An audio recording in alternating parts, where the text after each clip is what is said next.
Okay, Bob. So welcome back to the Mighty South End Rowing Club. You're an out-of-town member. When's the last time you were here, Bob? I was here about 5 or 6 years ago, but I didn't swim. The last time I swam here is when I saw you at the World Masters meet, and we had the open water swim in Alameda. Alameda, yeah, I remember that. Yeah. I enjoyed that a lot. Okay. So tell me a little bit about your training. Tomorrow, I understand, is going to be your 87th birthday. That's correct. Congratulations. Thank you. You look like about 55 or 60. Keep it up. Yeah. And so we're going to celebrate your birthday, your 87th birthday, Bob, by swimming Alcatraz. And the next day, we're going to swim the Golden Gate Bridge. I've never done that one. I'm looking forward to it. So you'll be the oldest both to do Alcatraz and the Golden Gate Bridge. Good. Yeah. So tell me a little bit about your training, what you're doing now. Well, I'm from St. Petersburg, Florida. That's Right. where I live. And I swim 5 days a week with the St. Pete Masters swim team. I'm in the pool at 5:30, and I swim 3,000 meters. So that's about 2 miles, right? Just under 2 miles. Uh-huh. And I swim it takes me about an hour and 15 minutes to do it. Mhm. And the coach has a workout for me. And we have about 30 or 40 swimmers in at that time. I'm the oldest guy.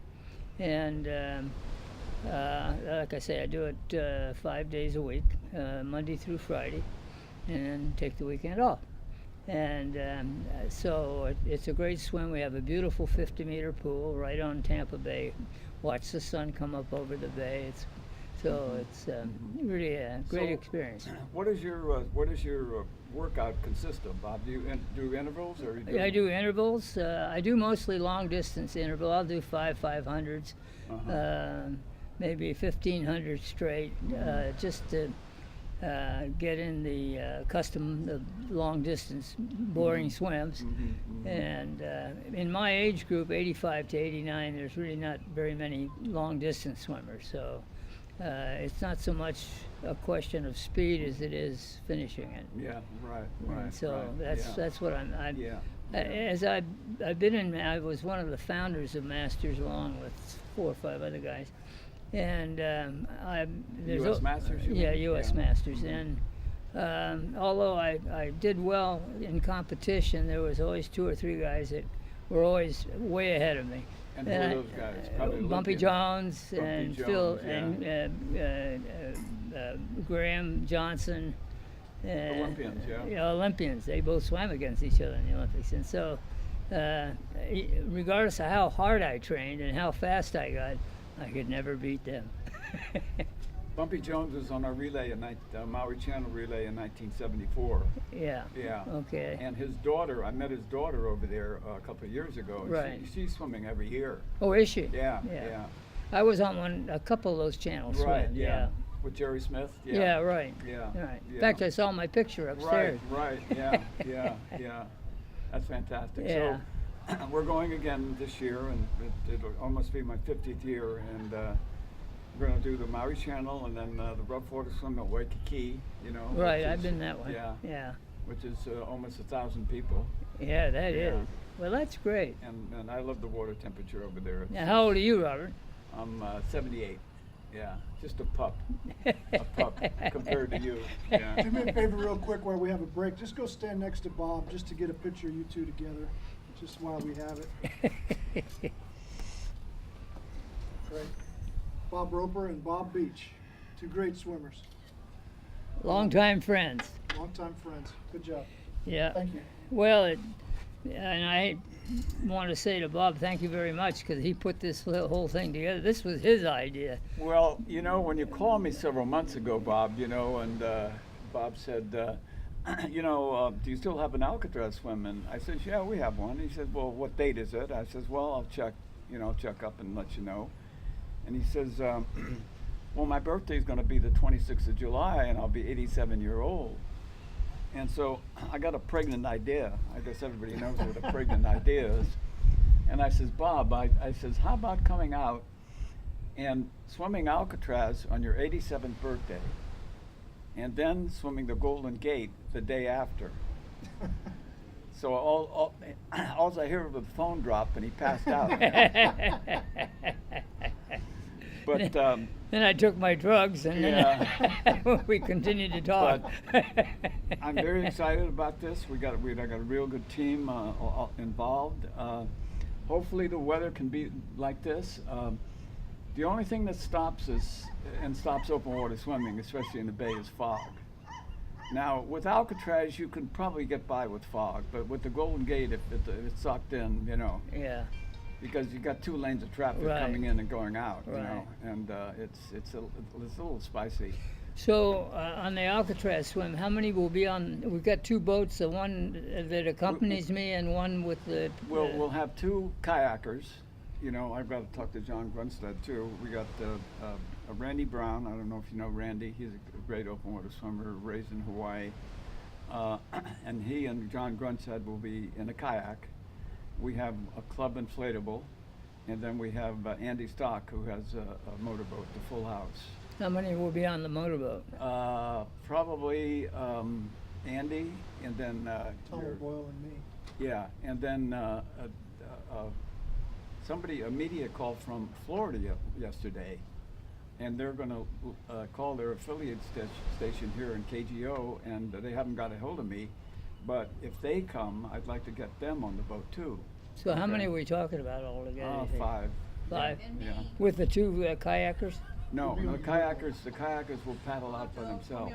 So we have 5 on the boat and the 2 kayakers. The kayakers won't be on the boat. No, but I mean they'll be there out there. They'll be part of the swim. Right. Yeah. The Full House is Andy Stock's boat. Is just a chase boat, Bob. It just makes sure that nobody comes into your lane of traffic Yeah. when you're swimming. Now the Golden Gate swim at the finish. What's the beach like? Is there a lot of rocks on the beach? Well,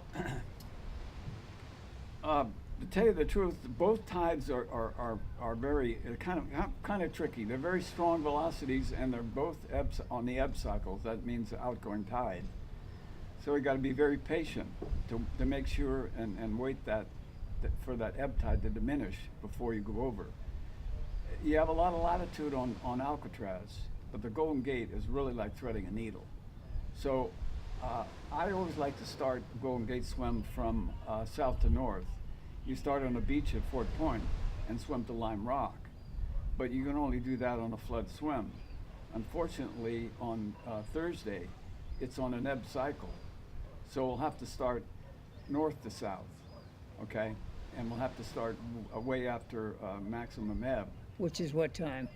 Offhand, I don't know. I have to check. What time will we start tomorrow? You start tomorrow about 9 to 9:15. Okay. Yeah. Now, but getting back to the South Beach landing, what's the beach like? I mean, is a lot of rock coming No, in? there's not a lot of rocks. There's a couple of rocks on the left side of the beach coming in, okay? Hopefully we can get you in there, but if it's too much of a break, there's no way we're going to get you in there. And if it's like today, it should be pretty good. But Mother Nature, she rules. Oh, Yeah. I'm well aware of that. And we've been getting a lot of morning fog. There's a little whisper called finger fog right now over the gate, but the visibility is perfect. It's Yeah. beautiful. Yeah. And at the time you go in the water for both days, the water will be very, very calm. But even on the calmest day at the Golden Gate, it's like victory at sea, Yeah. Yeah. Well, I like the idea of north to south because I breathe on the left, and you told me the wind comes in from the Okay, east. yeah, So yeah. that's a plus for me. So I won't be swallowing a lot of water. And so we just. So have- Bob, can you give me an estimate about your speed for a mile in open water? Well, in open water, that's hard to do because condition. But Yes, yeah. I did a 5K last Sunday. Which is in a what, pool. 3 miles? Just under 3 miles. Okay. And I did it in 2 hours flat in the pool, 50-meter pool. Yeah. And I do a 1,500 meter in 30 minutes flat. In the pool. In the pool. Okay. When I swam the Alcatraz swim in '74, I did it in 33 minutes. So I figure if conditions were like they were when I swam it, which were very good, I'd say 45 to 50 minutes maybe. Does that sound right? Yes, it does. Yeah. Yeah. Yeah. And assuming that the conditions are right. Well, they should be. You know, Yeah. the water's usually very, very flat in the morning. Yeah. And as you can see now, we're getting a little what they call texture. The wind is starting to come up. Yeah, I can feel And it. it increases up Yeah. until the early evening, then it flattens down again. But the time we're going in is, and that's variable. Okay. We have to get out there. We have to check the tides, and then we got to make sure where you're going to start on the island. You know. Yeah, so what time do you want me here tomorrow? Probably around 7:30. Okay, Yeah, probably around 7:30. remember that. Remember that. Yeah. Remember Okay. that. You better remember that. That's the chief over there. She won't even let me drive. Because time and tide waits for no ladder, no last, you know. In case I don't feel like doing it, she'll do it. Good, good. Well, Brian will do it if you feel Yeah. like doing it, you know. But 7:30. Yeah. I don't have a bathing cap. I never wear a bathing cap. Well, I'll give you a cap. You have to have a thermal cap to keep Yeah. your head warm, and then a neoprene cap over that, okay? So Okay. I'll give you that. Okay. I'll let you use mine, okay? Okay. All right? Okay. I don't like caps. I never wear them, No, but I wear no. unless I have to. But I understand they keep the heat in, so It definitely does, you know. yeah. So There's a swimmer out here, you know, Dorian Lisbona. I don't know if you know him. But he goes in every day, no cap, nothing, you know, head down in the water. Oh, ice cream headaches, it's, you know, it's unbelievable. I never have had a problem that way. Yeah, well, I wear 3 caps now, you know, I can't go on without it. Is that right? Yeah. Yeah. Well, But like I said, for Alcatraz, we have a little more latitude, okay, for error, okay? For the Golden Gate, it's really threading the needle. yeah. Yeah. Now, Now we're going to try to bring you into that beach at Fort Point, but like I said, it all Yeah. dedicates on what the tide is doing, and also how much break you have going into the beach. So we don't want you to get hammered going in there. then the kayaks will be right next to The me. kayaks will be with you. Yeah, and they'll be the navigators. Yes, definitely. Okay, good. But they have to leave you before you go into the beach. You have to swim into the beach by Well, yourself. that's how far out from? Maybe 20, 30 yards. Oh, something that's like no that. big deal. Yeah. And they'll bring me through the aquatic park opening. Is that right? Yes. Yeah. We're going to Okay. start. I don't know where in the island we're going to start right now. Now, do I start on the island or off the boat? We're going to. You're not supposed to go on the island. I know. It's a I federal remember offense. that from the Yeah. last swim I had. So, being a judge, I think you have diplomatic immunity. You know. I'll check with Donald. So He doesn't like judges. You're gonna jump off the boat and you're gonna swim in and touch the island, and then we're gonna go. Oh, Okay? I do touch the island? Yes, definitely. It's Oh, gonna do be- we? Yes. Oh, I definitely. hadn't heard that one before. Yeah. So Well, how we have a beach it's called Sunriser Beach, but like I on the said- island? On the island, yeah. So how far is the boat off the island? Oh, maybe 10, 15 yards, Oh, something okay. like that. You'd be All very right. close, yeah. Because we didn't do that the last time No, swim. you're not supposed to touch the island. It's a bird sanctuary, you know. You know, if we get too close, they start shooting at us. Okay, so, yeah, bring your vest, Bob. Okay. Or your headdress. You wear a headdress, you'll find. Well, that's a good excuse to call a swim off. No, you never call a swim off. It's death before dishonor. Okay. Yeah, all right. All right. Well, that'll be interesting. So, Bob, give me a little history of your background. How you got into swimming, and how long you've been swimming, the swims that you've done, the records that you hold. Okay. Well, I was born in Hollywood, California, July 26, La La 1930. Land, huh? La La Land. And raised off and on in Santa Monica. Mother was divorced when I was born, never knew my father. It was during the Depression. She was a woman's liber before they had a name for it. She loved to travel with no money, so we lived all over the West in rooming in boarding houses. So she raised you. She did, then, yeah. In boarding houses and tents, and just vagabonds. But Santa Monica was always our base. I started swimming in the Pacific at a very young age. My mother let me go by myself, and I swam 365 days a year and became quite a good body surfer. And Who taught you how to swim, Bob? I just taught myself, just being in the Pacific all the time. Mm-hmm. And And how old when you started open water swimming in Santa Monica? well, I was probably 8 or 9 years old. I'd get back from school and go right down. I lived 7 blocks from the By ocean. yourself? You go in the water by Oh yourself? yeah. I mean, I'd go rainy days. I love to swim, and the cold never seemed to bother me. How about the finny creatures? Never had a problem. Never had a problem. The biggest problem I had was tar on the beach. And then in high school, but junior high, I started surfing in Malibu. And So what high school did you go to? Samo High, Santa Monica High School. Okay. And I was surfing with some of the became surfers greats, Buzzy Trent and Peter Cole. Buzzy's dead now, but Peter's still alive and lives in Hawaii in Sunset Beach.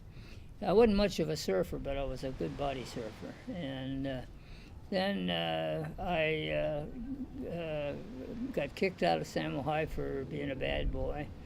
My mother, What's your definition of being a bad boy? well, I said Chasing the girls? Yeah, it was always girls were at the bottom of all my problems. Amen. Right? And I still haven't learned my lesson.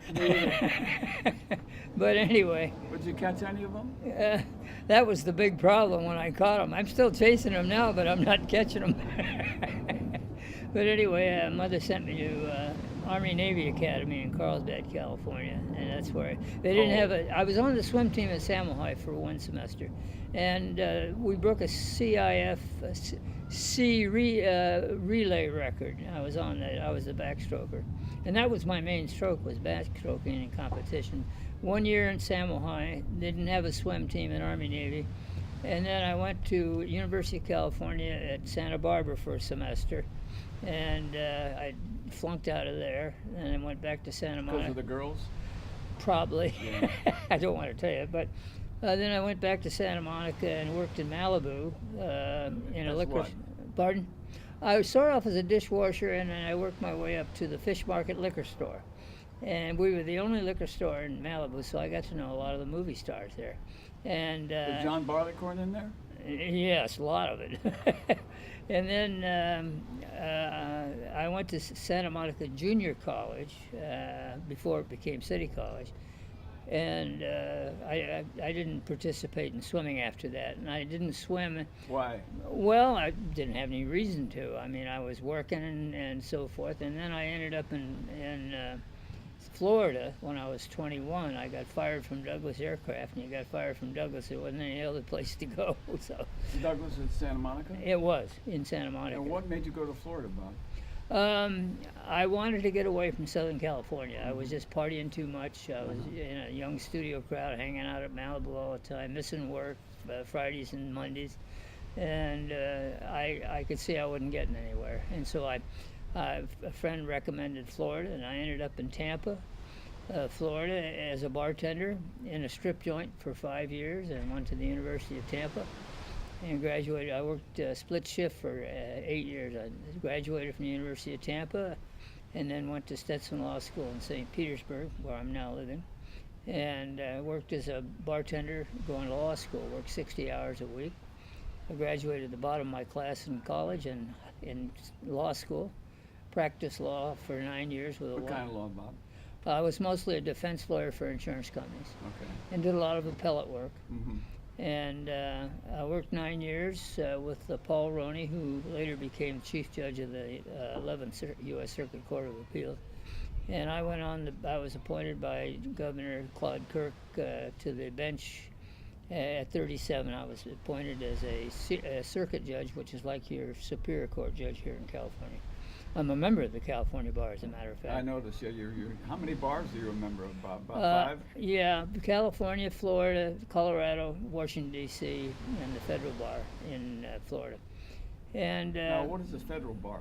it's just like it's kind of a voluntary bar association. You don't But if have you to. practice, if you pass a bar in Florida, you can also practice federal cases, right? Oh, You yeah, don't- You yeah. don't have to be a federal. No, Yeah. no. No, and I took the California bar when I was 55. Why? Because I was, when I retired, I wanted to come back to California. I've always considered California as my home. And my friends go back to kindergarten. So do mine. And we're So do very Brian's. close. This is the craziest thing about California. My friends in Florida say, oh, the land of the fruits and nuts. And I said, my friends are more consistent than my friends in Florida. I mean, my friends in California had one wife who they've been married to. But there are more fruits and nuts out here, though. Well, I don't know. We got a lot. We got a lot of them from Florida, from California and Florida. But anyway, I had when I went to law school. If I graduated, I intended to come back to California. I've always considered California my home.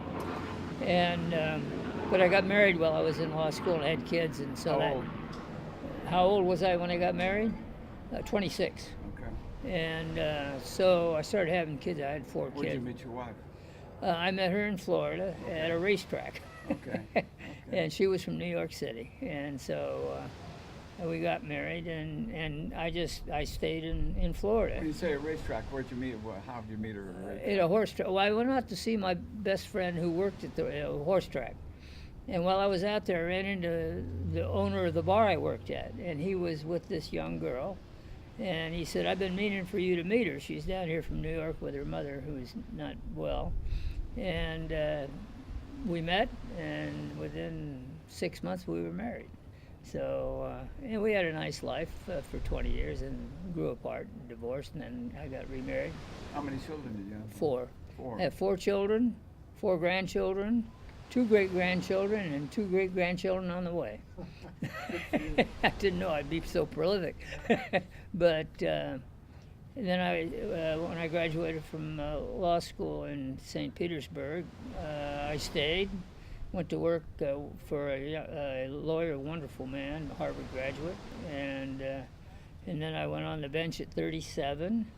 And I'm still on the bench. I retired in 1993. Pro tem, you sit in pro tem? No, I'm sitting as a senior judge, and I get paid for my work. Is that like a pro tem? No, pro Okay. tem. I'm one of the reasons I took the California bar was to be a judge pro tem out here, which is a free judge, is what it is. It's a voluntary judge, and Oh, I thought pro tem got paid. I'm not sure about Yeah, that, but. yeah. I've let them know over in Tahoe area that I'm available, but I haven't. They don't use the pro tem judges out here in the remote areas. It's mostly in the city areas where they use it. But anyway, I'm a senior judge in Florida, so I get paid by the day. I work about half the time. And January of next year, I'll be 50 years on the bench. Wow.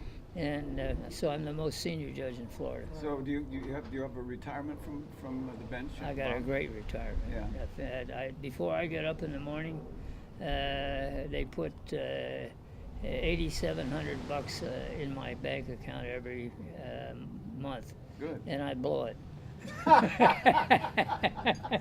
Yeah. Good for you. Money to spend. So Bob, when did you then get back into swimming? Well, I had in 1967, after 20 years of smoking and 3 packs a day, I could hardly walk up my flight of stairs at home. And so I saw a thing on TV about people smoking, and it was put on by the TB Tuberculosis Society. And so I just decided to quit, and I put that cigarette out. Cold turkey, and we have a beautiful 50-meter pool close to my house, right on Tampa Bay, and it had just been built. So I went down and said, "I'm going to start." Is that a public pool? Yeah. Yeah. I started running first, but my legs killed me. So my doctor said, "Try swimming," and so I went down, swam a lap, and boy, I'm telling you, I was wiped out. But I kept at it, and added a lap, and finally, this was before master swimming, so it was in '67. When did Masters start? In the 70s? 71. Yeah. 71. and it didn't even have lane lines in the pool. And so I worked up to 1,800 yards a day, and everybody thought I was crazy because in those days doctors told you don't do anything over 25 vigorous like that, you're going to kill yourself. But I got up to 1,800 yards a day. And then I found out about Masters, and I contacted Ransom Arthur, who started Masters. They had, I went to the second Masters meet in Amarillo, Texas, and it's there we sat down, 114 of us swimmers, and formed Master Swimming. And now Master Swimming has 62,000 registered swimmers here in the United States. At our world meets, we have 15 to 18,000 swimmers from 98 countries. That's how big it's grown. And so I was the first vice chairman. Ransom was the first chairman, and we've seen the Masters grow from a very small group of swimmers to a very competitive group of swimmers. Yes, Now tell me we're even getting Olympians come to our swim meets, and we just had a swim meet in Riverside in April, and Brian Locke was there. And so, I mean, it's really very impressive what's happened. So I stayed swimming for 50 years now, and it will be 50 years this year. It is 50 years this year. So Wow, Bob, congratulations. Yeah. Good for you. Well, it's meant everything in my life. Keep it going. I mean, I can't tell you how important swimming has been to me, physically, emotionally, and just being able to meet new people, and people have heard of me, and it has given me a life I would never have had otherwise. So it's very important, and so I'm very lucky. And like this, right out here, I am in San Francisco. So, how lucky can you get? so Bob, when did you get into open water swimming? And what made you get into open water swimming? Well, we had some open water swims in Florida, and the Gulf in the summertime is very hot. And I What just degree? it gets up to 90 sometimes, but it's I in love the it. 80s. Yeah, it's very uncomfortable. And I can't remember what the first open water swim was. It was some time back, and I did well at it, and I enjoyed it. And so I have been open water swimming probably for 45 years. I've done open water in New York, Virginia, New Jersey, Florida, lots in California, lots in Oregon. What are some of the open water swims that you've done, Bob? Well, we put the Catalina swim on a relay last year or 2 years ago. We had 6 of us, one from South End Rowing Club, besides me, and that was a world record in that everybody was over 80. I've done a national 10K in Santa Cruz from pier to pier. I've done La Jolla. I've done Redondo Beach. I've been in open water relays across Tahoe 7 or 8 times. I've done Donner Lake about 8 times, and every time I swim it, I break a record being the oldest guy to swim it. I swam it last year. And what was your time last year, Bob? About an hour and maybe hour and 52 minutes, hour and 40 seconds. It's a 2.9 mile or 2.8 mile. Yeah. Done Oregon quite a number of times, in Bend, Oregon, and then there's a big reservoir just on the California border. I tried the English Channel when I was 50. I got 1 mile and 8/10 from France, and then the tide changed on me. I was in the water 10.5 hours. I've done open waters, national world championships in Australia, Sweden, Germany, Canada. So I've done a few open water swims, which I enjoy. What's your favorite open water swim, Bob? Well, that bend, Eagle Lake, I think it is beautiful, and Donner is beautiful because you're Donner looking is at the beautiful, mountains, yes. and you don't have a course; you just swim from one end to the other. So and you have these beautiful mountains going by, and so it's scenic. I always liked we had several national championships in Chicago, and and you swim around and look at the high rises, you can get bored in open water swims, and so those kind of swims are fun. So I don't really have one that's my very favorite, but I have a number that I liked a lot. So, you'll be celebrating your 87th birthday tomorrow, Correct. and like I said, you'll be the oldest ever to swim Alcatraz and the Golden Gate on your 87th birthday. So, we got a really great crew, support crew, going to help you across. Like I said, hopefully that fog doesn't come in, because any other conditions in open water, as you know, you can swim in. But fog is a little hairy. Well, let me say this. I am very reluctant to use my authority, but I'm going to as a judge tomorrow and Well, order it not to fog. Talk to the man upstairs. Yeah. You know. Yeah. So anyway, Yeah. well, I'm looking forward to it, and I just want you to know, Bob, I really appreciate you and South End and all the people involved in this very much. It's very important to me and one of the highlights of my life. Bob, could you give me some thoughts while you're doing swimming, especially open water swimming? What are you thinking about? Well, it was funny what I It's did. a very solitary sport. Yeah, you're right.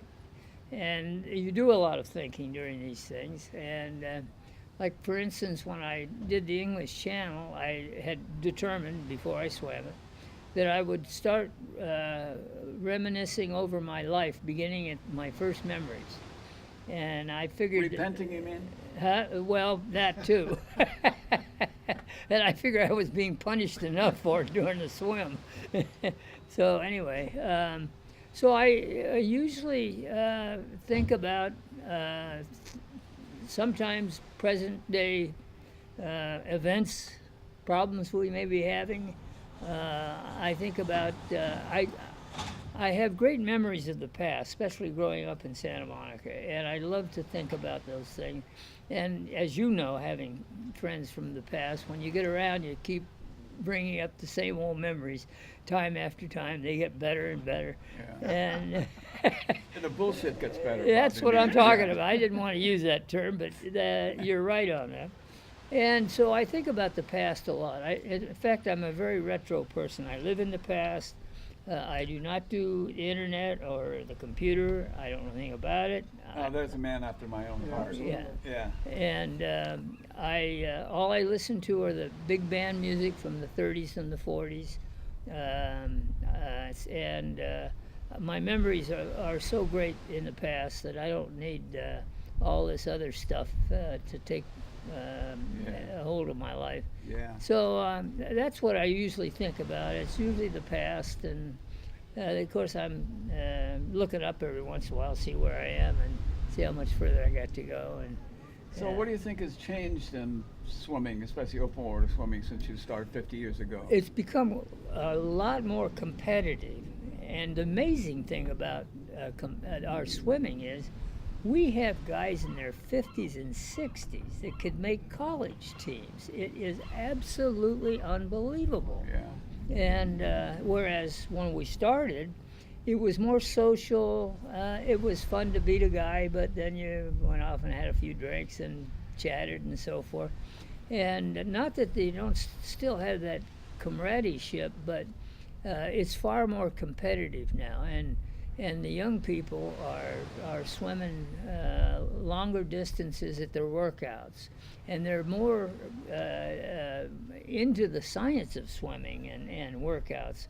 And it's funny because on my team in St. Petersburg, we've had 5 or 6 guys do the triumvirate, Catalina, English Channel, and New York. And the guys there that are in their 60s, where I was back then, my 60s, they'd have blown me out of the water, and I was number 3, number 4 in the country, in the world. The guys are now so much better shape, and they concentrate on style, and they live swimming. And I'm not sure I got that involved in it. So there's a lot of difference now today than there was 50 years ago about swimming. And it's great to see that. I mean, but as much as I love swimming and as much as it was a great part of my life, it didn't And take. still is. Yeah, and still is. It didn't take over my life. I mean, I have other interests too. I've got classic cars. Well, it took over mine. Well, and I'm And not. it was a great talk. I always say that a lot of people have negative addictions. You know, they drink, they smoke, they eat too much. But to me, says swimming and athletics, they're positive addictions. You Well, know, especially open water swimming. You know, cold water swimming. You get out of the water and you're just so high. I mean, it's the greatest narcotic in the world. True. Yeah, True. it's and you're bouncing around for a couple of hours before you start coming down. You know, there's no drug like open water swimming. Yeah, the funny thing about open water is that you'll have a tough swim in an open water swimming. I mean, it's choppy. You're swallowing water. You get in the seaweed.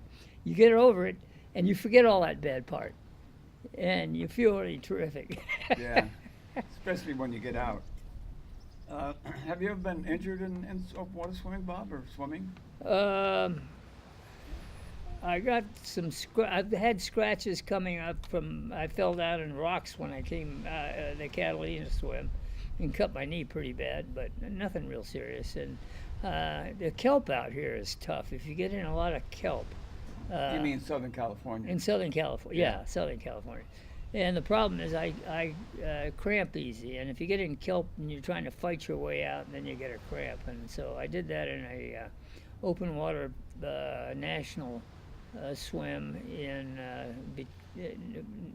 near Long Beach, and I was just finishing up the swim, and I got in this kelp all tangled up, and really I got this bad cramp, and I had to be pulled out. So, but nothing beyond that. How many open water swims have you had to be pulled out? That's the only one. I had after the Alameda swim. I went to Colorado for a 10K swim in a town just north of Denver. I had no rest. I slept in my car at the place where the swim was. I didn't get any sleep, and started that swim. And I was about halfway through it, and I started getting bad cramps, and so I had to be pulled out. Do you cramp up a lot, Bob? Some. At night, I'll get cramps. I take stuff for it, but it really doesn't help. I don't cramp. I can work through my cramps if I'm swimming. Yeah, I've gotten them, but not real bad. But I can work through them. But sometimes, if I have some extra strain put on my legs, like the kelp I mentioned to you, or this time I was so tired in Colorado, that the cramp, I couldn't control the cramps, and so I had to be pulled out. But that's the only 2 times. And hopefully I won't have cramps on this one. You know, in open water swimming, there's a lot of people that have different ways of going into the water. I've been looking at these people. They stand there in this cold water. I thought to myself, what are they doing? I just jump in and let it be cold. You go for it, yeah, yeah. I mean, the shock of getting in is there, but it's over. But to stand there. Well, I have a club member, a friend of mine, Marty Murphy. He goes down to the water. He goes in and swims about 10 or 15 yards. Then he comes all the way out of the water. He does that about 3 or 4 times. And there are other people that go in there and stand for about 10 or 15 minutes. And then there's the bobbers that go out and bob. But I'm like you, Bob. I go in and I go. Once I get in the water, that's it. Yeah. You know, there's no stopping. Well, there's that initial shock. Yes, definitely. And then you acclimatize to Yes. it, and then and especially if you start swimming. And Because you're going from 98.6 to maybe 70, But 80. on a 50. windy day, I can't imagine either standing there or going in and out, especially going in and out on a windy day, because it's the wind that kills you. And, Do you prefer to swim in flat water or windy oh, conditions? flat water. Yes, Absolutely. definitely. But there's a lot of swimmers even in the club here. Oh, I love that rough water. It's beautiful, and I can't wait for it to They get. can take my But place. as you can see now, Bob, it's about almost 11 o'clock, and it's pretty mild. But you can see the wind that's coming up, you know. Yeah, I can feel it. And that's what makes it hard, longer, and more difficult for open water-based swimming. Yeah, now in the bay here, in the aquatic park, it looks good. That even though Yes. it might be a little rough a little bit, but I mean that's not bad at all. No. And as long as I've been in some really rough water. I mean, the English Channel when I swam was really rough, and I had a swim in Florida one time that was a 10K, and they were pulling people out right and left. It was a national swim.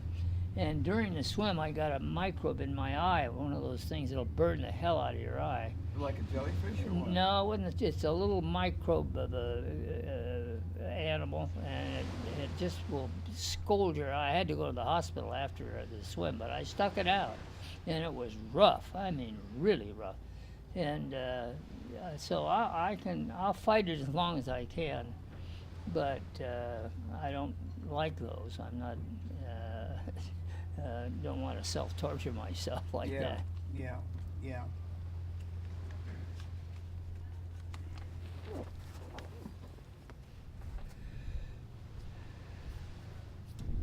Do you have any swimming mentors that have really inspired you in swimming over the years, Bob? Well, Graham Johnson for one, Bumpy Jones for one. They're great swimmers and have lasted all these years. Particularly Graham. Is Bumpy still competing? I don't think so. But what was interesting with Bumpy and Graham, they were both in the same Bumpy age went group. to Michigan, didn't he? He did. Yeah. And they were both. And Denny Rice. They went to school together, I think. Oh, did they? Yeah. Well, he was on the relay with you, I think, wasn't he? Yes. Yeah. Yes, as a matter of fact. And they one would set the record one meet, and then the other would come back and break it the next meet, and they were very competitive against each other. And so yes, they were very important in my swimming. When I first met Bumpy, Where's he living now, Bob? Sarasota. Okay. I first met Bumpy. He was 39. He swam a 28, 30, 16, 50. Oh, wow. Yeah, and and of course he always beat me. So I took a year, and I started swimming 3 days a week. I was putting in 10,000 yards a day. I was going to beat Bumpy, and I got faster and faster and So did he. faster, but I never beat Bumpy. Yeah. How old is Bumpy, Bob? Bumpy is, I think, 2 years younger than me, so he's probably 85. 85, Yeah. okay. And How often do you see him? well, I don't see him often now. They have a meet in Sarasota once a year called the Bumpy Jones meet, and I didn't go to it this year. But when I go to the meet, he's there, although he didn't swim. And so I see him once a year if I go to the meet. I mean, we don't socialize. We're friends, but we don't see each other. And his kids, I knew his kids, and they're really nice. And I know, met his daughter over at Maui Channel a couple years ago. yeah, is that the one from Colorado? I guess. I Yeah, don't know, that's you know. Edie. So they were giving Ian Imberson, who's the race director, was giving the awards, and he says, well, do we have anybody that, from 15 years ago, 10 years ago, 8 years ago, has anybody here from when the swim started? And sort of naturally I raised my hand. And then this girl raised her hand and said, my father was on the first, second relay. And I says, who's your father? He says, Bumpy Jones. I go, oh my God, say Yeah. hello to your dad for me. Well, he had 5 kids, really all wonderful kids. What is he, an attorney or a Doctor. doctor? He was a dermatologist. Okay. And he's retired now, but he still volunteers. Mhm. And he's just one terrific swimmer and Yeah, a really yeah. nice guy. And in the beginning, we were close and socialized some.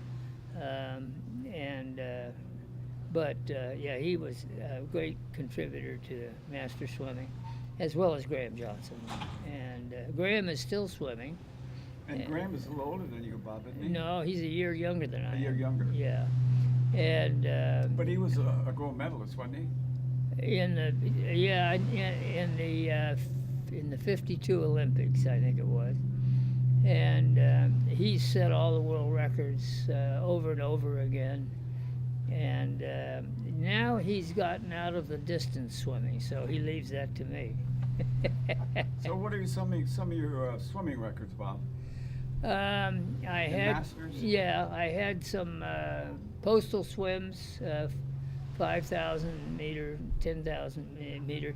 As a matter of fact, I've got the 5,000 meter in the 85 to 89, and I just swam that last Sunday, and the record I set was an hour and 50 minutes, and so I was 10 minutes slower this time because I wasn't up to it. But mostly distance stuff. I don't really keep track of that stuff, to be honest with you. But and I don't have many of them. But I'm always in the top 10, top 3, and so forth. So you still compete in the Masters? Oh yeah, oh yeah. Well, I was in Riverside and took. We had a national short course meet there in April, and I took 5 first. So. But that's the joy of getting older. Your competition thins out. What's the last open water swim you've done, Bob? Probably in St. Petersburg. We have what they call a hurricane swim. And it's in May, and it was a 2.4 mile swim. And I did it last year. I didn't do it this year. I was out overseas, but the weather was so bad they called it off. I think that was the last one I've done. It's hard to remember everything anymore. But I do probably 2 to 3 open water swims a year. And I like them. I mean, they're fun. And of course, you started off swimming in the pool, and so did I. But once I got a taste of open water, the pool was history, you know. yeah, I just, and I took right away to open water swimming. I mean, it was, I don't know if you know, but my dad swam the Golden Gate 1917 and 1919. really? Yeah, with at that time the Examiner sponsored the swim, and they had over 200 swimmers. So my dad was 17 and 19 when he did it. Wow. And so when I got hurt playing football and basketball, as a rehab, I started swimming in the pool, and then I met a friend of mine, Joe Flahaven, who was a member of the club here, and he was down at the Olympic Club, and he says, you know, why don't you think about coming out and swimming the bay? I think you'd really enjoy it. So in those days, you had to have a sponsor to get you into the club. So I called Dave Gallagher, who ran track with in high school, and that was almost 50 years ago. So how long have you been a member of the club? Almost 50 years. I joined in '67. Yeah. Wow. Yeah. Now, have you written a history for the club and so forth? Yeah, we've done. Brian's done a little bit of it, and yeah, a few people have done a little history about it. Yeah. Yeah. You ought to get that published, because I think the history of both this and the Dolphin Club Yeah. are very interesting, and you should Yeah. perpetuate that for Yeah. history. Right. And this is a very important club to many people. And, you know, I look at my swimming pool, and I talked to my pool manager, who started off in the pool at 8 years old. Now she's the manager of the pool. And I tell her just how important this pool has been to people in their lives. They have this pool to fall back on, and it's gotten me through crises in my life, and some of my best decisions have come out of the pool, and where you're alone. I mean, you might have 10 guys next to you, but you're still alone. And I always say it's a great catharsis. So no matter how you feel mentally or physically, after you get out of the water, it's all your cares and worries are gone. you're Yeah. right, 100%. Yeah, exactly. There's no other feeling, and it's such an athletic high is the greatest drug in the world. I Yeah. mean, it's just. And I tell these wetsuit weenies, you know, Jesus, you know, you got to get out of that wetsuit and just try it. Because Right. you don't know what you're missing. You don't get that euphoric feeling, that great high Yeah. that you do with, you know, just regular open water swimming, you know. But I always encourage people, no matter what they do, if they have to wear wetsuits, fins, goggles, anything, you know, the important thing is to get in and do it. Right, okay? right. You're right on that. No, Yeah. that's true. It's been very important in my life. And Yeah, and I think it saved a lot of people's lives, and mine included, but the population, I mean, the membership have exploded. When I joined the club in '67, there was about 200 members. Now we have 1,100. Is that right? Yeah, Well, I joined in '73 yeah. and been a member ever since, a traveling member. And yes, you're right. I can because I go in that locker room now and see all those lockers that are there, and well, and this was before women were able to join. This place didn't let women in until what the 70s Yeah, or that, the that- 80s. That was the downfall of the club. Um, She's used to it. But I would be one of those with 3 wetsuits. And, yeah. But like I said, you know, you still encourage them. You give them a little blast, you know. And I just tell them, just try it. Take a wetsuit and go in for a minute or 3 minutes or 4 minutes. And just, you know, acclimate yourself to it. right. Because once you get... I could never wear a wetsuit. I wouldn't swim. I've never had a wetsuit Yeah. on. Never. I wore one once in one swim one winter several years ago, and I never heard the end of it, okay? Yeah. And that was the end of my wetsuit weenie days, you know. I just, but, you know, it's great for keeping you warm. I mean, it's fantastic. Yeah. I mean, you know, I mean, you could swim for days with a wetsuit, but you don't get Well, that just high. the idea of being enclosed in something like that. Well, you don't. To me, you don't get that high. Yeah. You don't get that high. And the greatest high in the world. It's better than any drug or anything. You know, even better than sex, rock and roll. Wait, Well, hold on a I'll second. have to think about that. I'll let you know tomorrow. Well, let's put it this way. Right? Let's put it this way. Open water swimming lasts longer than sex. Okay.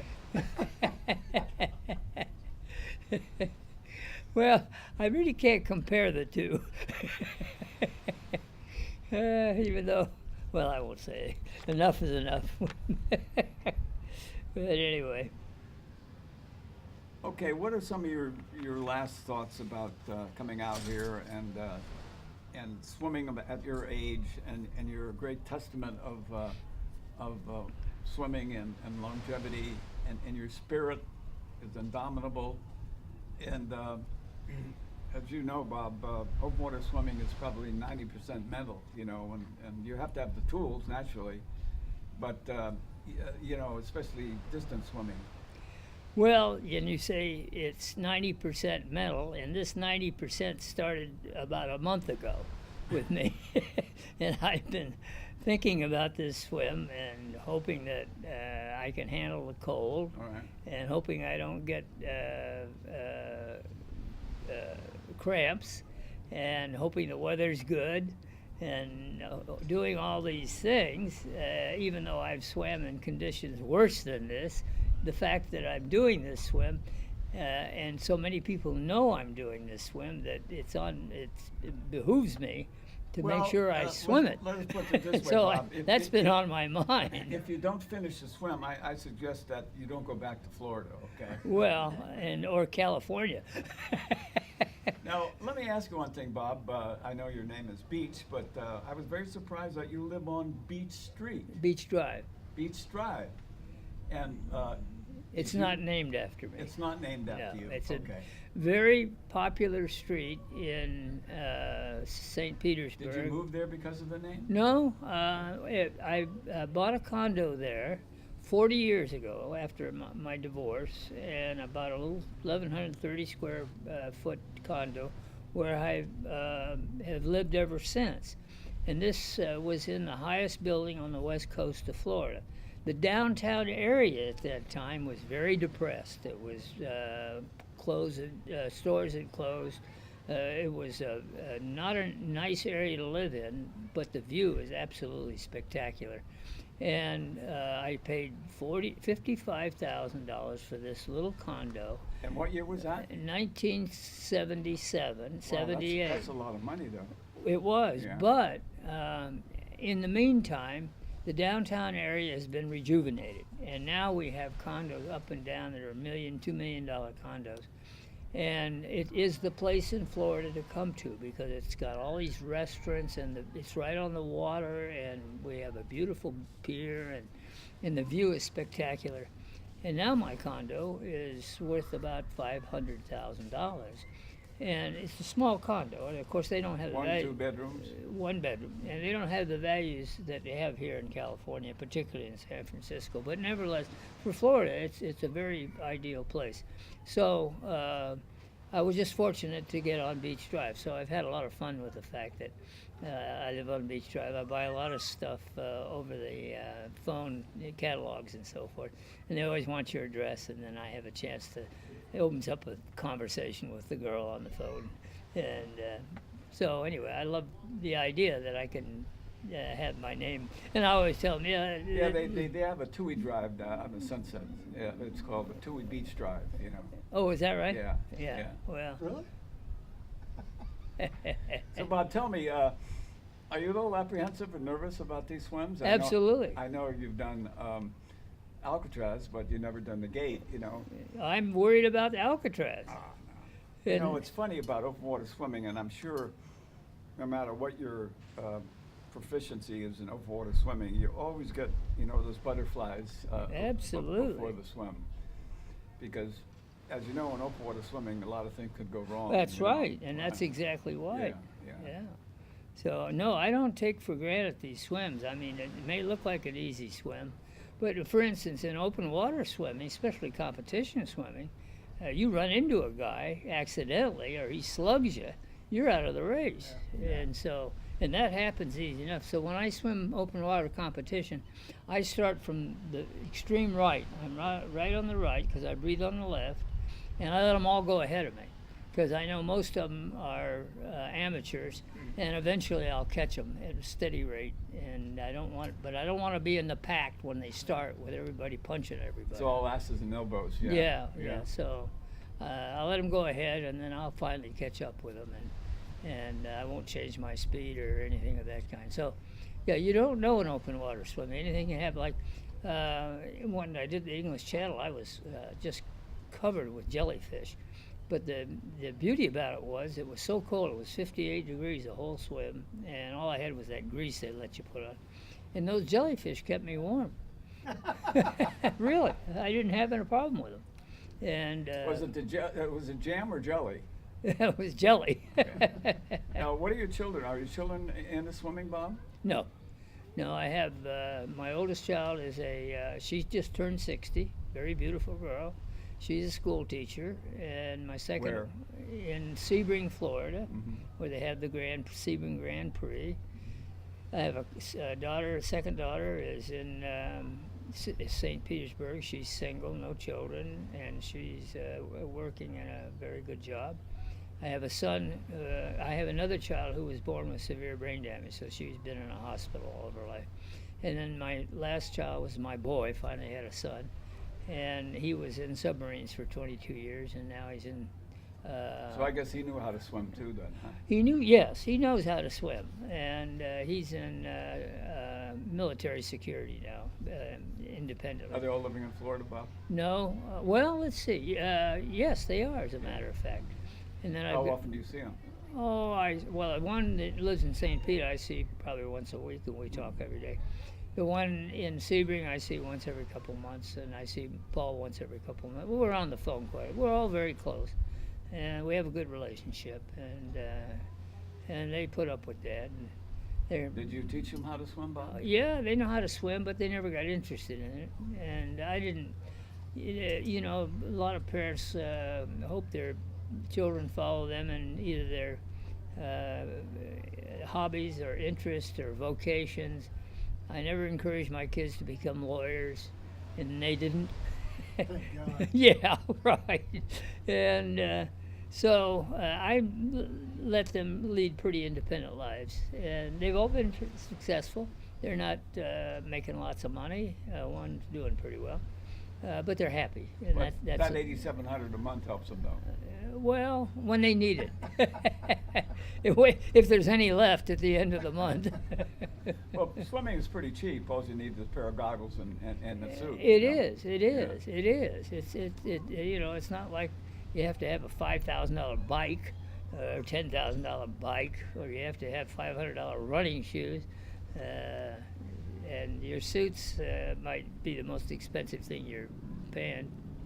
So, Yeah. It's the most inexpensive sport I think there is. Yeah. Because you don't even need a suit. A lot of especially the girls swim here now. They have a girl swim once a week, you know, and it's sands. You know what sands is? No. Without, you know, without Totally. suits. Yeah. Really? From here? Yes. Sometimes Yeah. I come out and I'm like, oh, I'm like, where am I? They're all running in. You're in heaven. You're in heaven. Well.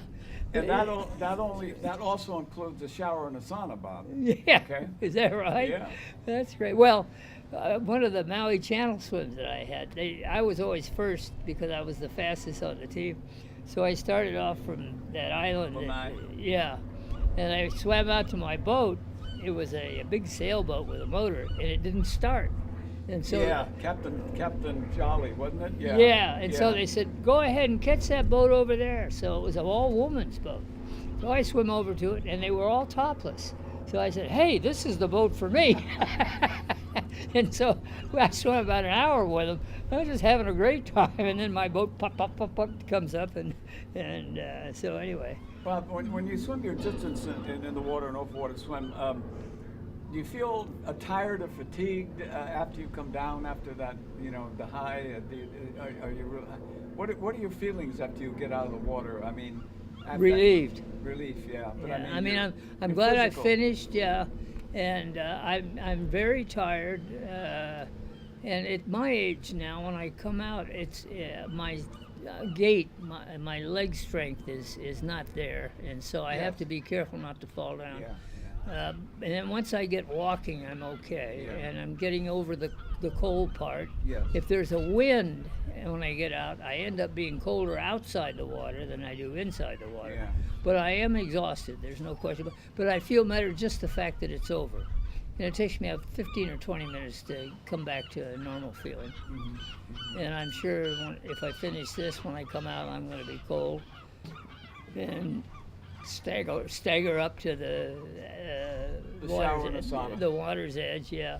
But I'll be very Well, in relieved. Florida, you don't need a sauna. Here, you have to have one. Yeah. You know, I never use saunas, even here. I mean, even in the cold water. I just want out. I'll take a hot shower. That'll be nice. Yeah, but I don't do saunas for some reason. Yeah. Okay. All right. Well, are we finished? I think so. Do you have any questions about the swim or? Well, I think they've all been answered. Okay. Okay. And I think the thing I worry about, other than finishing, is coming out on the beach to make sure that I have some reservations about coming out on the beach with rocks on there because that caused me to fall down. And so Well, yeah, that's as the you only can reason see, I asked you about There's no rocks here. No, Bob. this one's fine, but the there Golden are- Gate swim. There are a couple of rocks on the beach at Fort Point. Yeah. But you'll be guided past them and around them. Well, I'm talking about the little rocks. I'm not Oh, talking no, about no, the these big are rocks. These are big rocks. No, I'm talking about the little rocks on the bottom, No. which cause you to fall No, down. no, Yeah. no. Yeah. No, that's all I'm concerned about, Yeah, really. yeah. And so, but I'm looking forward to it.